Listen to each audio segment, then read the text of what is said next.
E aí, pessoal, então agora eu vou falar do conceito de anos-luz, tá? Então, para falar de anos-luz, primeiro vamos entender por que tem que ter anos-luz.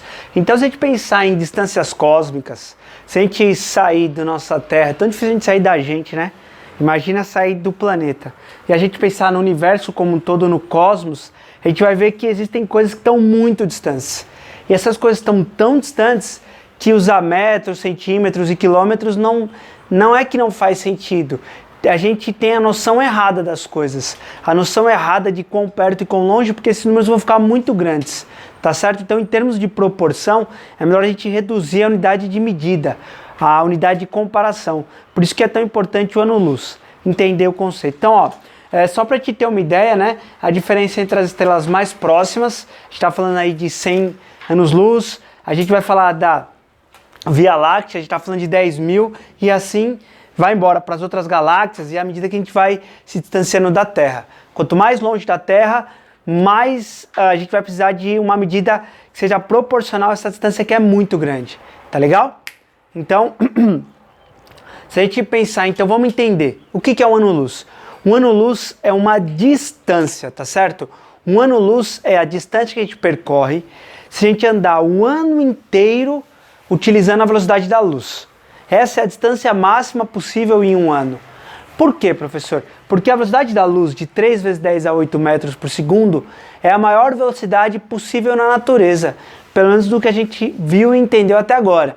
Então, se a gente andar um ano inteiro, o tempo de um ano, utilizando a velocidade da luz, que é a maior velocidade possível, qual vai ser a distância percorrida? Um ano-luz. Tá legal? Então, um ano-luz é aproximadamente 9,5 vezes 10 a 15 metros. Tá legal? Bom, como eu disse, tudo que está lá fora da Terra está muito longe. Tá legal? Então, eu estou em Maceió. Hoje, no inverno, em junho de 2020, em todos os outros invernos, a gente vai conseguir ver a constelação do Escorpião. Tá legal? Então, eu trouxe para você a constelação do Escorpião. Primeiro, tá vendo esses setores no céu? Isso são as constelações para os astrônomos, tá? Na astronomia, as constelações não são conjuntos de estrela, como a gente fala popularmente. Não tem nenhum problema, é só para você entender a diferença. Então, a constelação de Escorpião, visível para a gente nessa época do ano, nessa localização, as diferentes constelações em diferentes lugares da Terra ao longo do ano refutam qualquer possibilidade de Terra plana. Tá? Só para a gente esclarecer, se a Terra fosse plana, a gente ia poder ver todas as constelações do ano todo, enfim, teria uma série de mudanças contrárias daquilo que a gente entende e comprova só olhando para o céu hoje. Antares, que é a mais brilhante, a alfa, aquela que a gente vai ver com mais facilidade, está a 550 anos-luz aproximadamente da Terra. O que isso significa? Significa que a distância da Terra até Antares é 550 anos-luz. Quer dizer que a luz demora 550 anos para sair de Antares e chegar na Terra, e da Terra até Antares. Bom, então quando a gente olhar para Antares hoje, em 2020, a gente não vai ver a luz de Antares hoje. A gente vai ver a luz de Antares 550 anos atrás, que foi quando essa luz que chegou hoje saiu de lá. Daí a gente chega numa conclusão muito importante. Quando a gente olha para as estrelas, a gente não olha para as estrelas e vê como elas estão hoje. A gente olha para as estrelas e vê como elas estavam quando elas mandaram a luz para a gente, que foi no passado.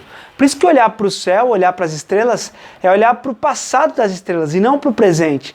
Por quê? Porque a chegada da luz não é imediata. Demora, porque está muito longe.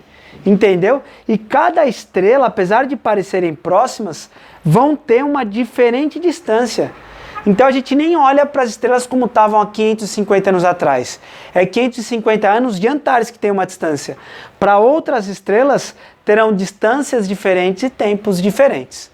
Tudo bem? Espero que você tenha entendido o ano-luzes e alguns dos seus desdobramentos.